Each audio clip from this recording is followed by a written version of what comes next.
Hey, hello, everyone. Welcome to this week's Marketing Guides for Small Business podcast. And we have Landon Shefts of Accessibility as our guest, and we're going to learn about website accessibility, ADA and WCAG compliance, and why it's important. So I'll get us started here. Landon, let's start by explaining what that is. What is ADA and WCAG compliance? Yeah, absolutely. And thank you so much for having me, guys. So just to sort of separate the difference between the ADA and the WCAG, first going into what those acronyms stand for. So the ADA is the Americans with Disabilities Act. So maybe one of the easier ways to think about it if you're unfamiliar with sort of the virtual side of it is like ramps that go into restaurants or storefronts that you've seen, or restroom signs that are in braille, things of that nature. So it's sort of the digital version of that, and businesses are, just to be sort of blunt, being sued or facing litigation for not having their website be accessible to those with disabilities. The guidelines that are around the ADA and what sort of qualifies as an accessible website is something that completes the standards within the WCAG or the Web Content Accessibility Guidelines. So that is, it's not a fun read. It's about like 1,000-page guidebook. It's very technical. I don't think if you're not a developer, I think if you're not a developer, that it's really going to be kind of impossible to get through. And I'm not a developer; I couldn't get through it. But it basically explains how a website should look and feel and operate for somebody who does have a disability. And the main disabilities that are covered within there are going to be blindness. And something to keep in mind is that blind users typically are using a screen reader that's downloaded into their computer's operating system, but also those with motor impairments who are using their keyboards to navigate, or in cases of like paraplegia, for example, a click stick in their mouth that operates as like tab and enter and escape. Um, but also, minor visual impairments, epilepsy, color blindness, cognitive and learning disabilities, and more. So the WCAG is the guidelines, and the ADA is the law that's in place alongside Section 508, which is for federally funded companies as well. Yeah, that's it's interesting. I think I heard a statistic that 20 to 25% of the population in the U.S. It has some type of disability that impacts their ability to use a website, according to the CDC. Yeah, and what we've been seeing is, according to CDC and the U.S. Census Bureau, is roughly 20 to 25%. And I think an important thing to keep in mind is they're talking about disabilities that hinder their internet usage. So it might not be blindness or paraplegia, but it could be older age. It Yeah, could be temporary disabilities, broken arms, whatever the case may be. So yeah, those are numbers that we're seeing, and I know when I first heard them, I was kind of surprised. yeah. I remember when I was in the student senate back at my university a long time ago. I was asked to be a member of our review of our campus in terms of accessibility, physical. At the time, I mean, this was really, I'm predating myself, but it was before the internet. At least the internet. The internet was around, but it was not publicly available at that time. And I have to tell you, I mean, it's amazing when you put yourself in the mindset of somebody who has a disability and you start to try to navigate and work through the world in that way. It's a huge factor, and it's something that we all take for granted, or at least way too many of us take for granted way too much of the time. So it's a real problem. So having said that, with the current legal landscape when it comes to website accessibility, are there really any definitive guidelines that are out there? I mean, and for example, one of the things that I heard recently was that if you got a PPP loan through the U.S. federal government during COVID relief, that you now are considered to have to comply with the 508 standard that you just talked about. Right. Is that correct? Yeah, so that's something that I know a lot of people, especially in this time, right? Since the loans have been going out a bit more frequently with COVID and small businesses sort of, in a limbo period. Yeah, that is something that a lot of businesses have been facing, is they're now considered partially publicly funded, or they just fall into other guidelines that private company might not necessarily fall within. So the difference between Section 508 and the ADA is just where the fines are coming from, the litigation process. While within the ADA, to sort of talk about the two main things within the states here, within the ADA, it's individuals and a legal team suing a website owner. Usually, that website owner is a company. What we typically see the process look like is they send out a complaint or a demand letter saying, look, here's where you're not accessible. Here's when we need it fixed by. Or they just say, look, the time starts right now. The longer you wait, the more money that accrues within the lawsuit. It changes state to state. And it doesn't have to be somebody who necessarily uses your business. Like, it could be somebody who's just visiting your website. It could be somebody from out of state, even though you're a local plumber, right there. They provide a lot of gray area for the person who's actually, providing the lawsuit to the website owner. The second part of it is the 508, which again, PPP funded businesses fall within as well.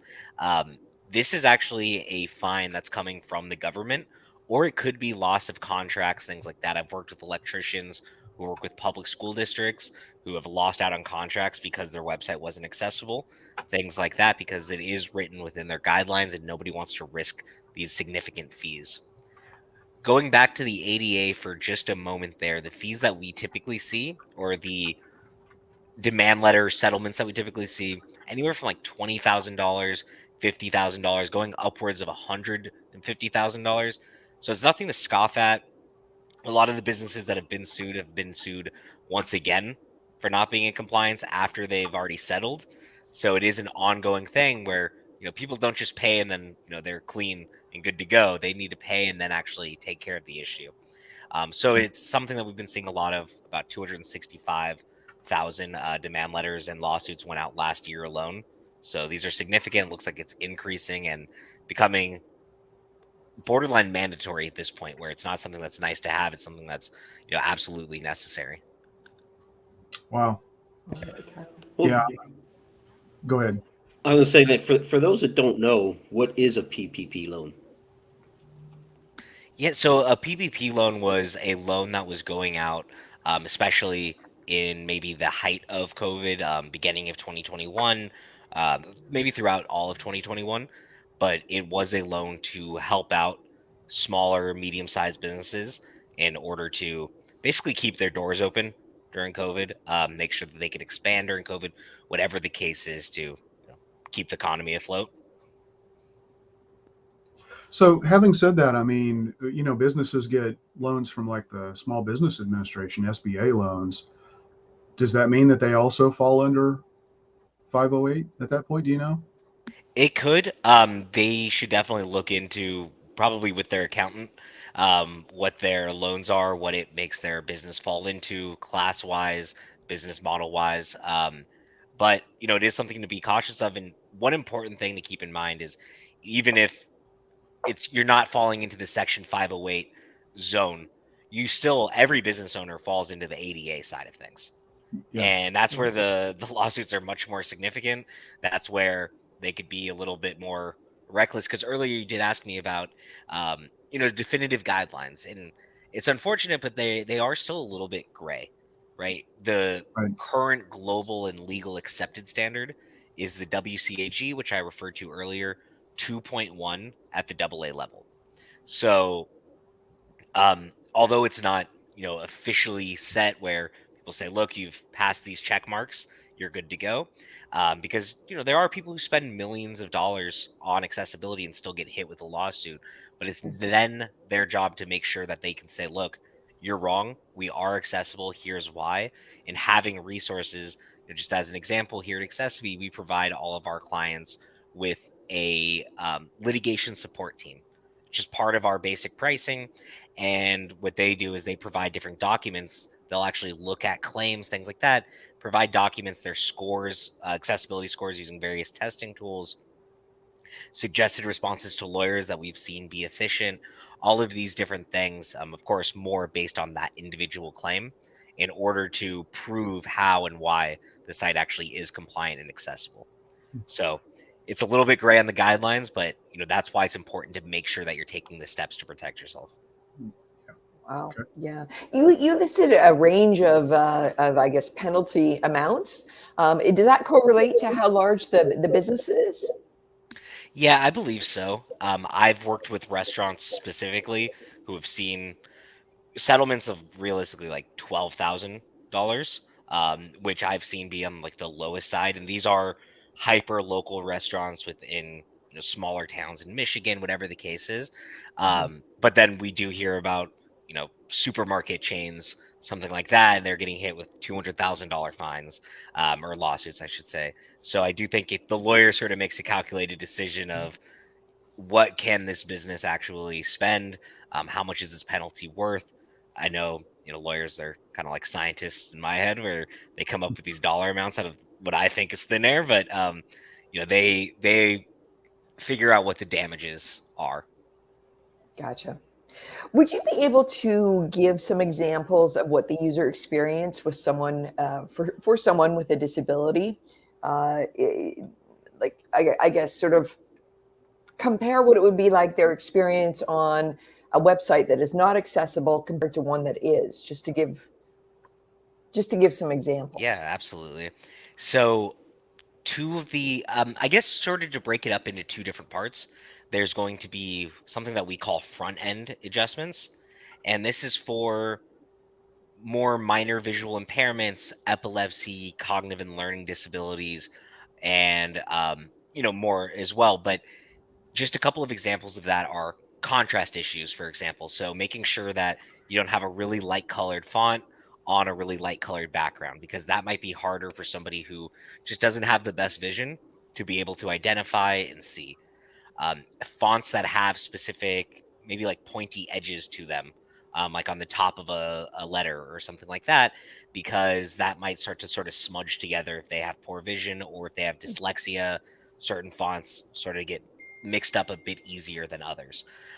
So again, these are all front end adjustments. On the epilepsy side, this is a really important one, and I think one that sort of illustrates easily what front end adjustments would look like. So on a non-accessible site, I never thought about this prior to working here, but if you have epilepsy, scrolling the internet could be a dangerous experience for you.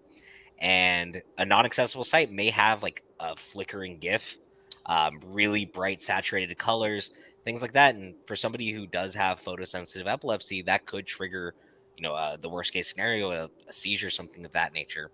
Where where an accessible site and something that accessibility through our profiles do, um, we will actually automatically dole down those colors if somebody turns on seizure safe mode. We will stop anything that's flickering, making it a safer browser experience. On the back end, this is where the real like heavy lifting comes in, and it's less so the design of the site, it's actually like the development of the website. This is where it becomes tedious and costly if you are doing it on your own.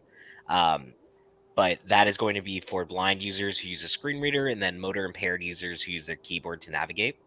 So it's important to make sure that all things are navigable using your keyboard, including drop down menus, forms, all buttons are clickable using your keyboard. Um, that people know where required forms are, that you could go into pop ups and not click out of them on accident. Basically, just making sure the entire thing is navigable. Related to that, of course, is the screen reader capability. So, if I were to go to be honest, like a lot of these websites that are out there right now, and I had a screen reader turned on, when I visit, a link that's going to take me to Facebook, I might just hear something that says button or link, and that's it. And that doesn't really help somebody who doesn't have, the capability to see what's on the screen, because Yeah. it doesn't provide any context to them at all. What an accessible website would say, depending on if it's opening in a new tab or if it's just changing their current tab, but it would say something like Facebook new window button. So now that user knows the full context of everything. And one last point I'll make there is something that a lot of people sometimes forget about is image descriptions and alternative text. So it's actually describing what's happening within an image itself, including the text that's embedded. I know a lot of people make flyers, or they use Photoshop and create something that says, "Look, we're having a sale," or "Here's our notices about if we're closed for the holidays," whatever the case may be. And because that text is embedded within the image, a blind user doesn't know the context of what's on there. So it's important to make sure that your images are described properly, including the text that's embedded within them. So image1.jpg, not going to cut it. Image 78 underscore is not going to do it. Right. Yeah. Final. Yeah. Yeah. No, I hear you. Okay, good. Thank you. Yeah, there are so many things, I mean, color blindness, macular degeneration. I mean, these are not just really rare scenarios. I mean, they're pretty prevalent conditions out there. So, it's a big deal. Yeah, absolutely. It's something that a lot of people don't even necessarily think about. And, this is a market that has a lot of disposable income as well. So something to keep in mind is one story that I hear is a lawyer that we work with. He's also our community manager, but he was saying that around Valentine's Day, and, he's a lawyer, so he gets paid pretty well. But he was going to buy his wife a gift, and he has paraplegia. He uses a click stick in his mouth. That's like the first time I've ever seen one be used, and he reached out to, or excuse me, he was shopping online on the site, and when he got to like the payment form, that's when he actually couldn't then utilize his click stick any longer. Hmm. So it's something where, he was saying, look, like not only was it a bad user experience for me, and of course he was upset by it, but also they lost out on a couple $1,000 right then and there.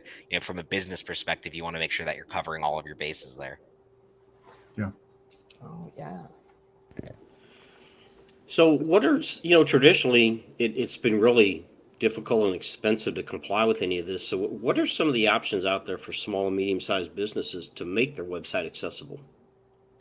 Yeah, great question. So, what's sort of been like the standard process up until this point has been what we call manual remediation. So, it's going in and actually making all of these changes one by one, at a source code level. So, you need a developer on staff.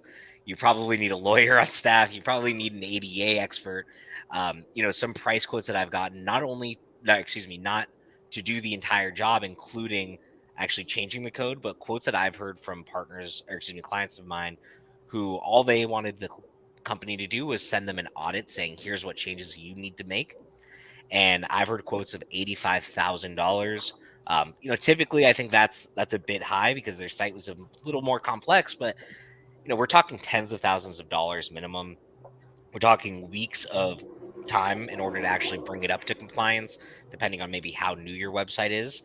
And lastly, every time you need to actually make updates to your site, you need to then go back to that expert, say, "Hey, we're adding, our new spring, our new summer line of clothes." Right? You need to send that to the experts. They need to remediate everything. Then you can add in. It causes this extra lag time that a lot of companies are saying, "Look, this is not maintainable." Unless you're a huge corporation, it's not something that was a real viable option, in my opinion. The other thing that we've seen, and you guys have probably seen similar sort of widgets that are on websites before, but they might just change the contrast and increase the font size or things like that. And these are usually free WordPress plugins. I think that these are, I always like to say, like sort of a step in the right direction, but it's not something that is actually going to bring you to compliance to the point where you're mitigating your legal risk. So that's exactly where something like accessibility comes into play. Now that automation has gotten so much smarter, where we are able to say, look, we want to automate the process for you. We don't want you to have to pay tens of thousands of dollars, but we also understand that you don't necessarily have the manpower to just focus on accessibility on stuff. You have a whole business to run. You already have somebody building your website. Now let us take care of the accessibility side of things. So an AI powered solution that could just be plugged into a website, run in the background, automatically add those alt tags that I mentioned earlier, the image descriptions. Also make the changes to the things like the Facebook logos and have those say, Facebook new window. There's a lot of really great examples that we've been seeing. And additionally, also still provide that front end widget that allows you to turn on a seizure safe profile, a um, change your adjustments to colors that you have a better time seeing, whatever the case may be. So those are sort of all the options that are out there on the market. Of course, there's one that I always suggest, being Accessivity and our automated solution.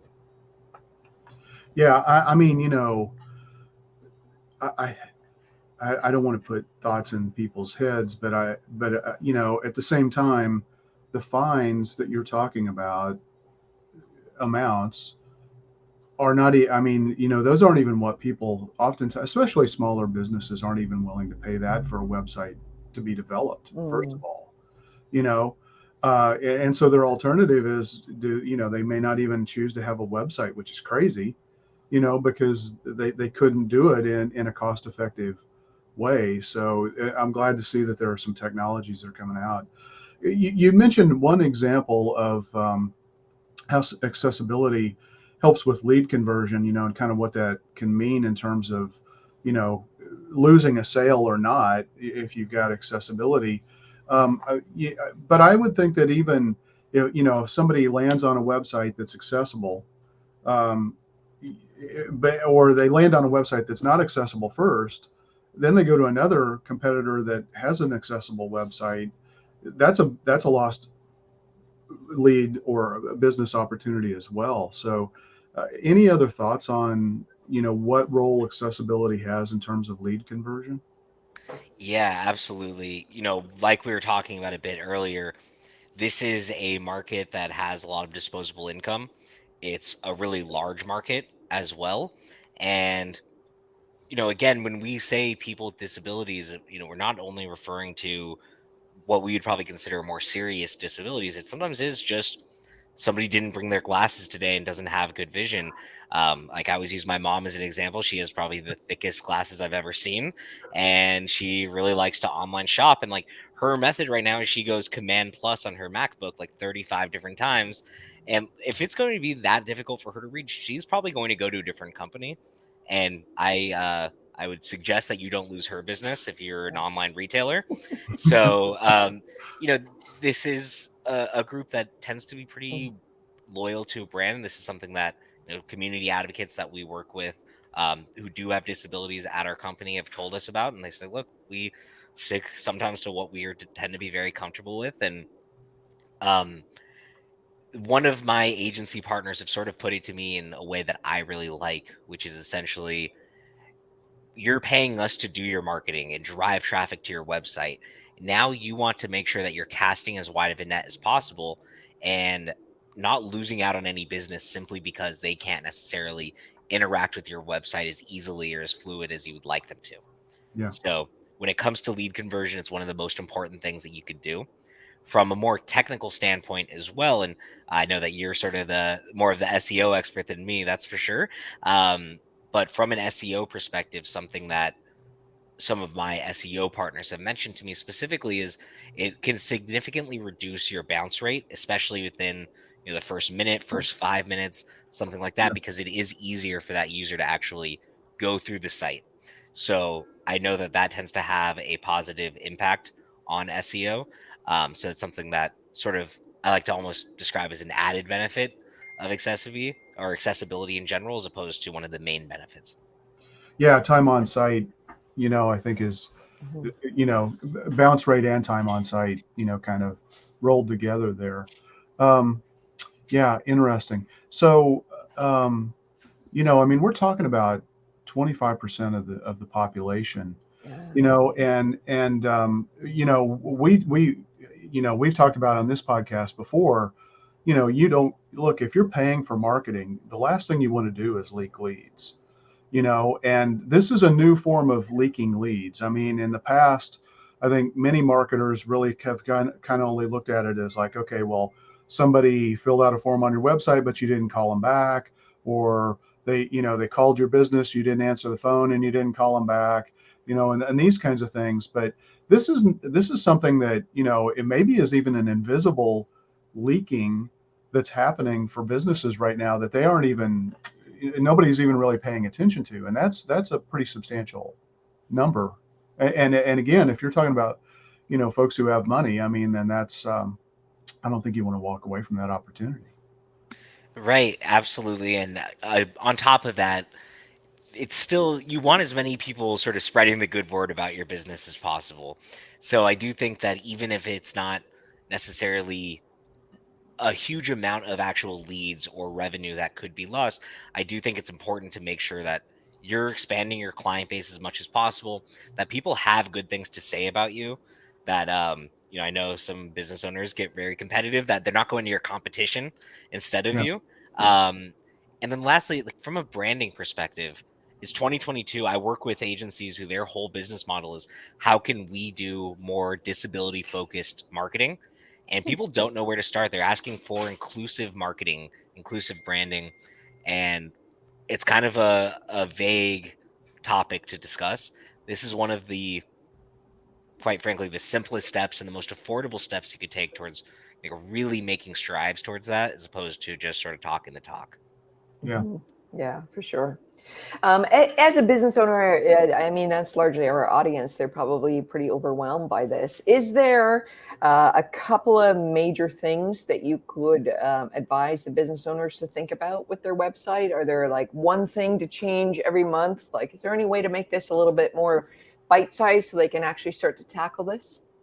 Yeah, great question. I would start with making sure your alt tags are in place. So making sure that they really describe what's happening in the image and that it purveys the information that you would want out there. So it's important that it doesn't only say sort of what's happening, but you could use it as a marketing tool, right? Like you still want it to explain, but you do want it to be compelling to the actual visitor of the website. I would say that's probably step number one. Um, Not only because it's probably one of the simpler steps that are out there, but also because it is one of the more important ones as well. Go through your website from a front end level and check if your contrasts are okay. There's a lot of great tools that are out there. Accessiby has our access scan. So if you Google Accessiby access scan, you could run a score through there and get, you know, qualifications on how you've been doing. Yeah. But there's also great tools like Google Lighthouse's accessibility testing. So that's if you have the Google Lighthouse Chrome extension or you just go to their website. And the most popular testing tool is Wave by WebAIM. They have a website as well as a Chrome extension, and people usually like to get a good idea of how they're doing from there. I would say you'd be surprised by most likely how many things you might be missing out on right now.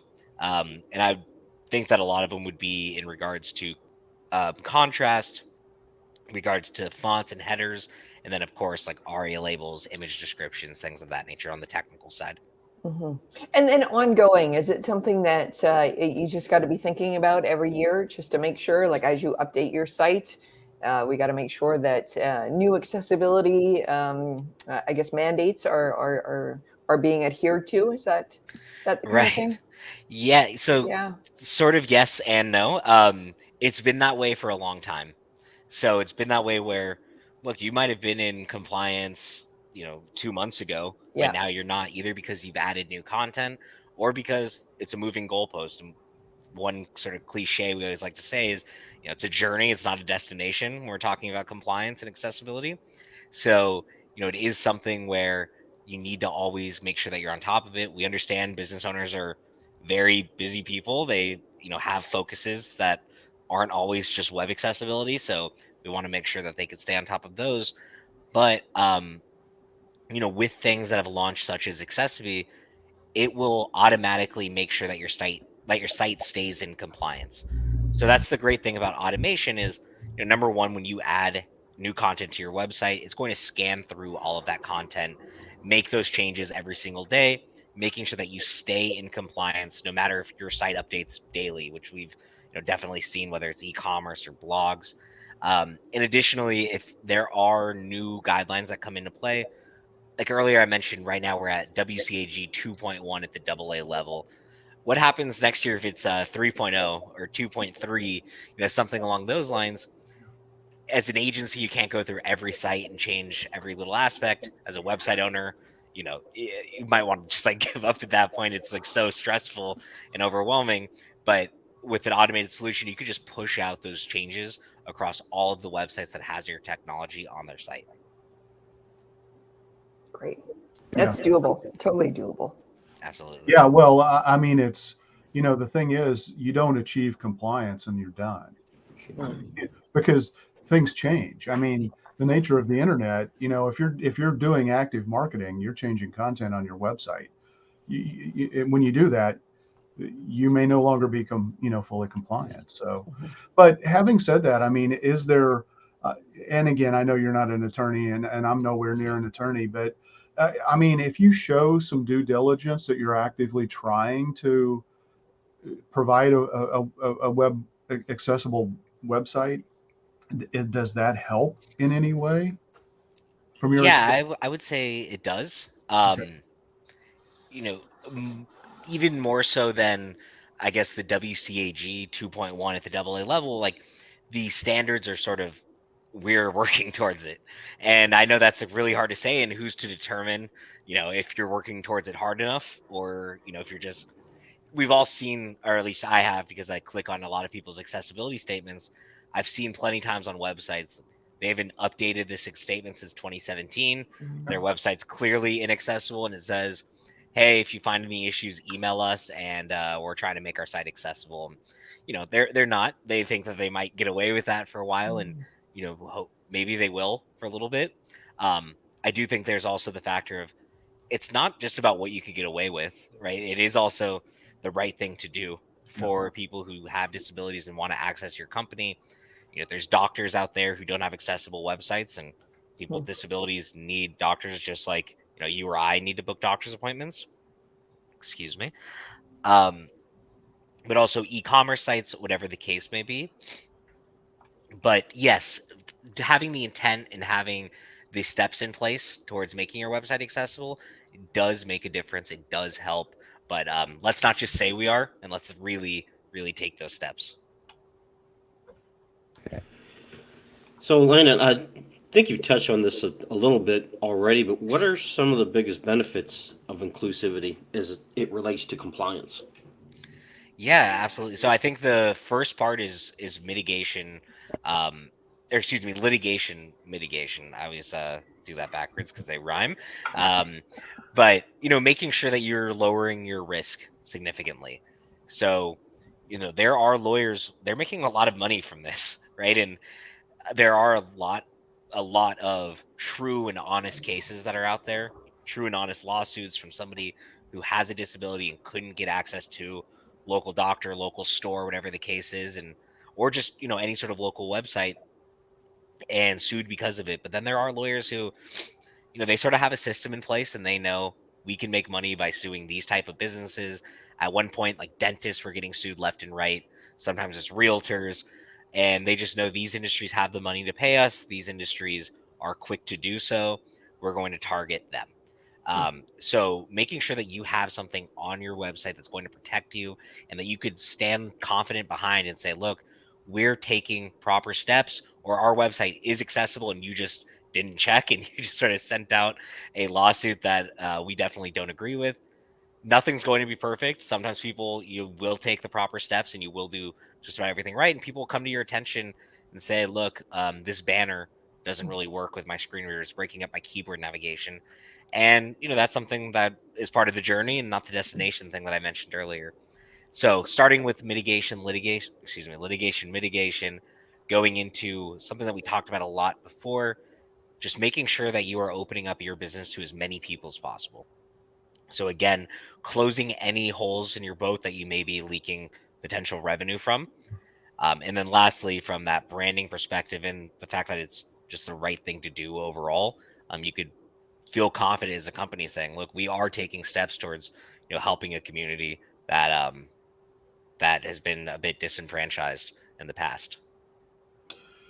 Yeah, I think in many cases there's no malicious intent, right? I mean, it's Right. just it's not a topic that it comes in front of our everyday lives, until it does.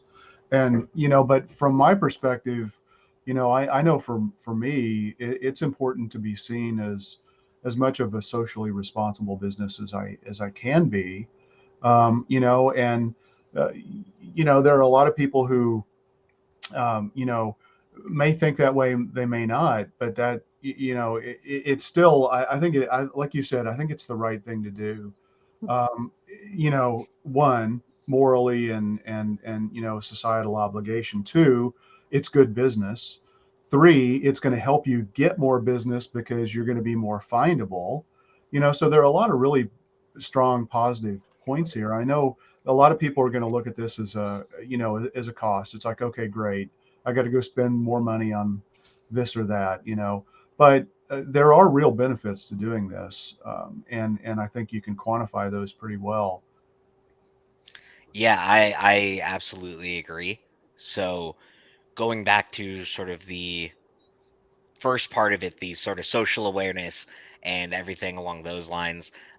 Again, the fact that it is 2022 and companies talk about it, they don't even know where to start. I work with um, a company who mostly builds websites for recruitment companies. People, headhunters, more Yeah, colloquially, and they have a focus sometimes on recruitment teams that recruit people with disabilities Hmm. for companies, and they don't always have accessible websites, and their potential clients come back to them and they say, like, look, like, you want us to be your client, we can't work with you because my community doesn't have access to your website, or the people that we're trying to bring on board don't have access to your website.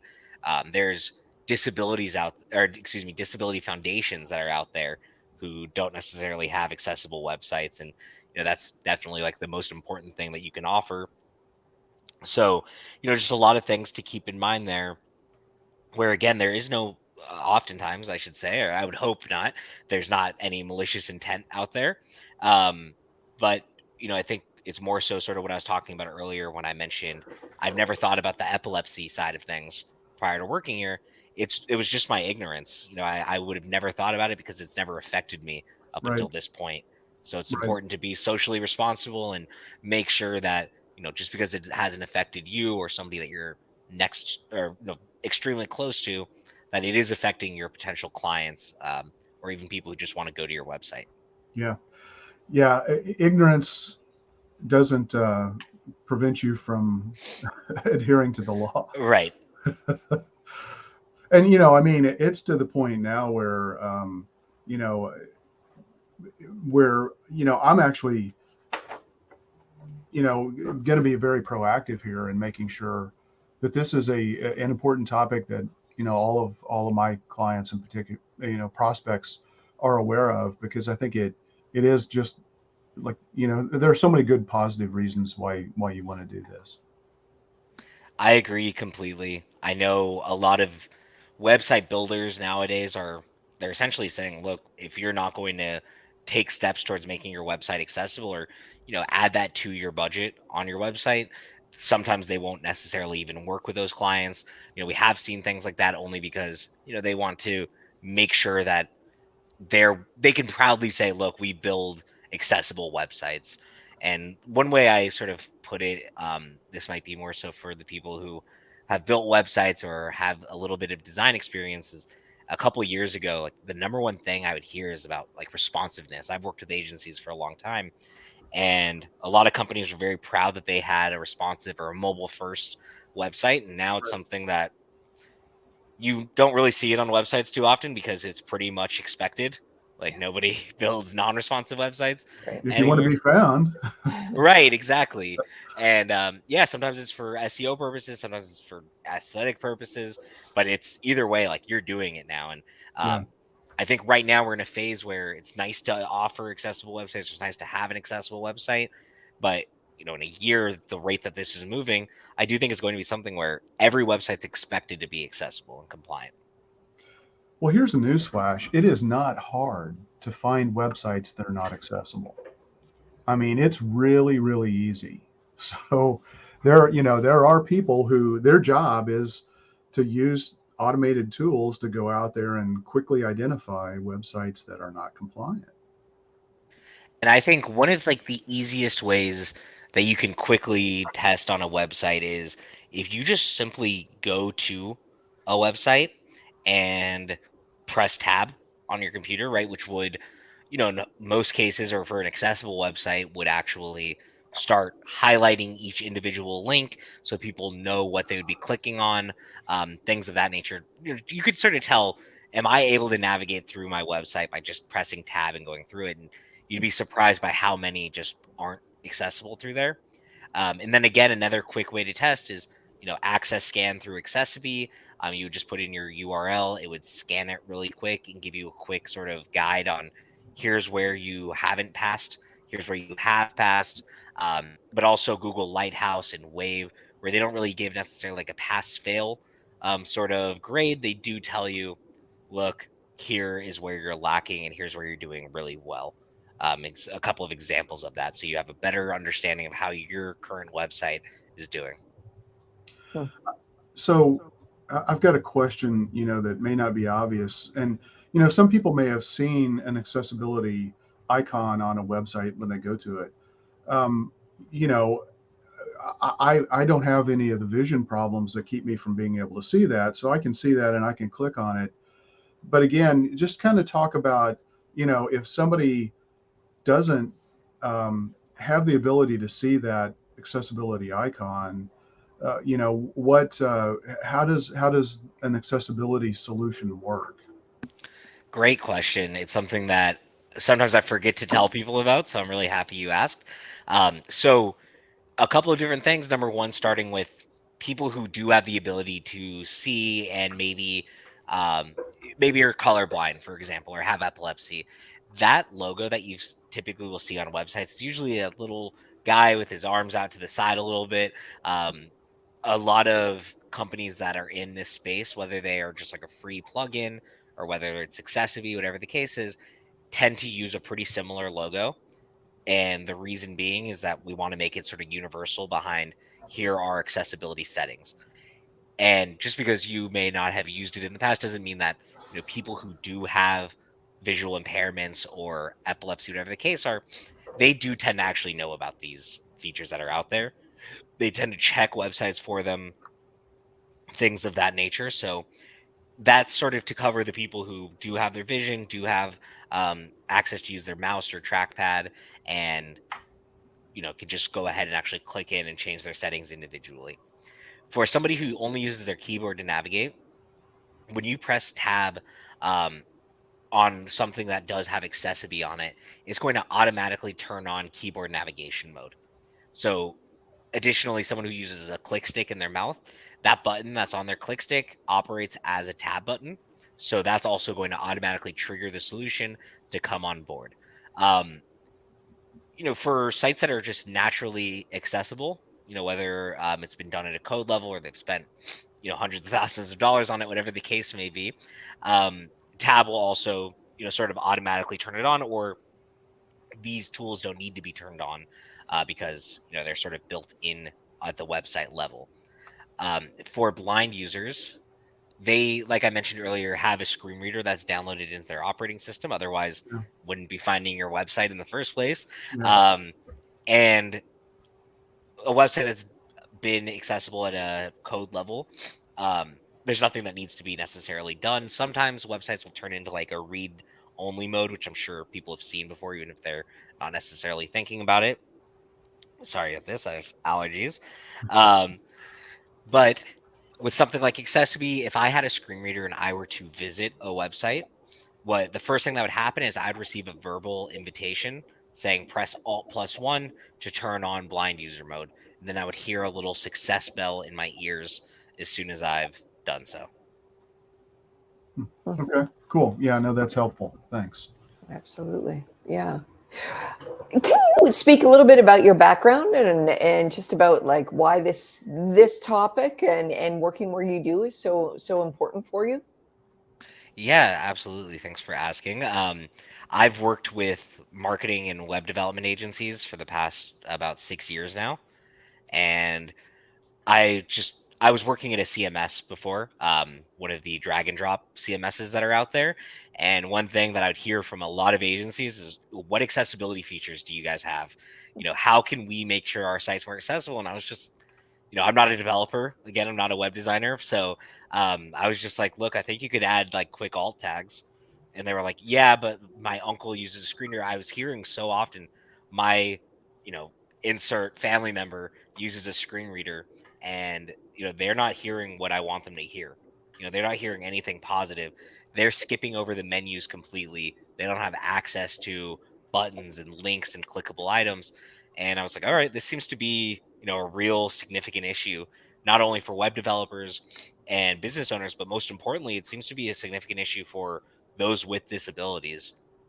So when Accessive did reach out to me, and I know that they were working with agencies, I was all right. This is sort of a perfect opportunity to bridge the gap between the agency world and accessibility, because although agencies are great at building websites and doing the marketing, driving traffic to your site, um, this is a very specialized thing where they to actually put in the hours that are necessary in order to bring your website into compliance, it might cost you tens of thousands of dollars. And I know agencies are saying, look, this isn't a real viable option for you, my client.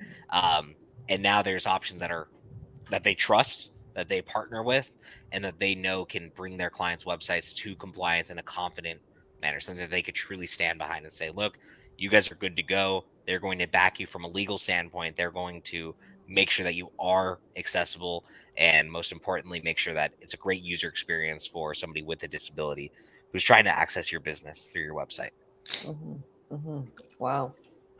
Well, Are it's there- just your enthusiasm about this Yeah. topic is so good. So I just wanted to understand how you got here. So that's Yeah. great. It feels good to sell something that you stand behind. I think that's most Yeah. important. Yeah, absolutely.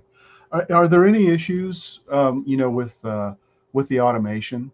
Does it ever cause any problems? And, if so, I mean, this is maybe more specifically an accessibility question, but if you guys identify, if there's a problem identified to you, how do you guys handle that in terms of trying to get it turned around and fixed and resolved as quickly as possible?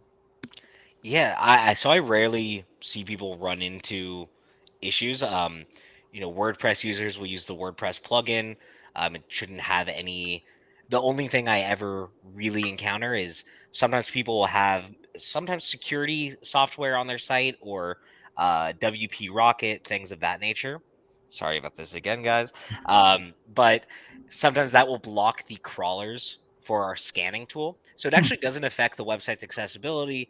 It doesn't affect the website's performance. All it will do is block what's crawling your website to provide you an audit monthly or things Okay. like that. So this simple solution to that is they just go into their settings and whitelist an IP address, things like that. Yeah. So it is about a 2-minute fix. It's just identifying the problem, letting our support team know, or your agency know, who can reach out to their partner, whatever the case is, to fix that. I haven't seen any really negative interactions other than that. Sometimes installation issues where they just installed it a little bit wrong. But overall, pretty straightforward, pretty easy, pretty hands off, which is Yeah. most important. You plug it in, you let it run in the background. I always recommend checking on your plugins every once in a while, Yeah. but there's nothing else that you really need to do. Okay. Cool. Wow. Good. Great. With this is going to be. I'm just going to bridge an idea here. So, most business owners would understand that the physical compliance for folks with disabilities, it makes a lot of sense. The ramps, automatic doors, that kind of thing. So, and then with you talking about how a little while ago it was to have a responsive website was like people talked about it, and what you're hoping for is it'll just become table stakes. So is it the kind of thing that you'd like to leave the business owners with the thinking that, what, it's just another thing to comply with? It's, it is possible. It's not as scary or as expensive as some of the horror stories are. And it's absolutely doable, sort of a month at a time. Just get to it. Yeah, I was actually speaking at it was a webinar for RV park owners, which tends to be a much larger community than I once thought. But they had me as well as somebody who's an expert from like a contracting standpoint for physical ADA compliance. And I Okay. found so many things that he mentioned where I was like, oh, that's exactly sort of what I'm talking about as well. They needed braille signing in certain signage in certain places to indicate to blind users, or excuse me, blind visitors in their case, where they're going. Also, accessible bathrooms, certain amount of parking spots needed to be accessible to those with disabilities or those using wheelchair in those cases, certain amount of showers, things like that. And this is really just the digital version. Yeah. So, you need to take care of this, essentially the same communities, um, for the same purposes, so that they have access to utilize your tool or your product or your company, as well as from a business standpoint, you don't want to lose out on that client base as well. So I do think that's sort of where it ties in together. Again, just think of it as that digital ramp into your storefront. There you go. That's Yeah. it's a good soundbite. Yeah. Right, exactly. Yeah, it is very good. Yep. So, Cool. is there anything we missed, or does anyone have anything to add? Well, I mean, I was just curious about the whole SEO aspect of it as well, because, it's always, it's not, this is not a situation or an issue that a lot of people perceive as kind of that bleeding neck issue that they have to get resolved. Right. you know but the reality is, it's kind of a ticking time bomb, that's just, sitting there waiting to potentially happen. And if it does, I mean, if you get hit with a $12,000 fine or higher, that may be enough to take your business out. I mean, you may have to close your doors. You're absolutely right. And, when it comes to the SEO standpoint, I know I touched on it just briefly earlier, but lowering your bounce rate is what we've typically heard has had the best impact on people's SEO, because I think they're surprised by how many people are quick to leave their website because the font isn't really, too seeable for them, or, the contrast, maybe they're blind or use their keyboard to navigate. They're just saying, look, there's other, whatever the case is, supermarket websites that I can go to. Yeah. So, lowering that bounce rate, working with your agency who does your SEO is definitely something that they could strategize with you on and make sure that you are moving in the right direction in terms of your organic search results. From a lawsuit standpoint that you just mentioned, I mean, you're absolutely right. Like, a lot of agencies have sort of put it to me in the terms of, look, you're going to make your website accessible eventually, one way or another, either for legal purposes, for SEO purposes, for the purposes of somebody brought it to your attention, you never thought about it. You For might access as to well, 25% additional market. right, to open up your business to more people. Um, you might as well start to do it now and avoid Mm. the headache of a litigation, or avoid the headache of a demand letter, all of these different options that are out there, and really can cost a pretty penny. I know I touched on it just briefly earlier where I said, um, a lot of these companies get sued twice because they'll pay the settlement and then they won't make any changes to their website. If you have multiple domains, you could get sued multiple times. That's what happened with that smaller restaurant that got hit with the $12,000 lawsuit. They also got hit with an $8,000 lawsuit for their other sister restaurant. So you want to make sure that you're protected. The more visibility you have online, you want the visibility, but it opens yourself up to much more lawsuits as well. So let's make sure you're staying protected and doing the right thing, most importantly. Yeah. All right, well, that sounds like a good place to wrap up. Landon, thanks for joining us. And before Thanks we for go, having me. where can listeners find out more about you and your company? Yeah, so you guys could always reach out to myself directly. It's LANDONSH at accessiby.com. Just let me know that Changescape sent you. Changescape also has a link with us that will provide their listeners with a 10% added discount. So that's accessiby.com/a/CS web. So that will provide all listeners with a 10% discount as well. And thank you guys so much for having me today. Thank you. Yes, thanks everyone for joining us, and share our podcast. And we will see you next week. Talk soon, guys.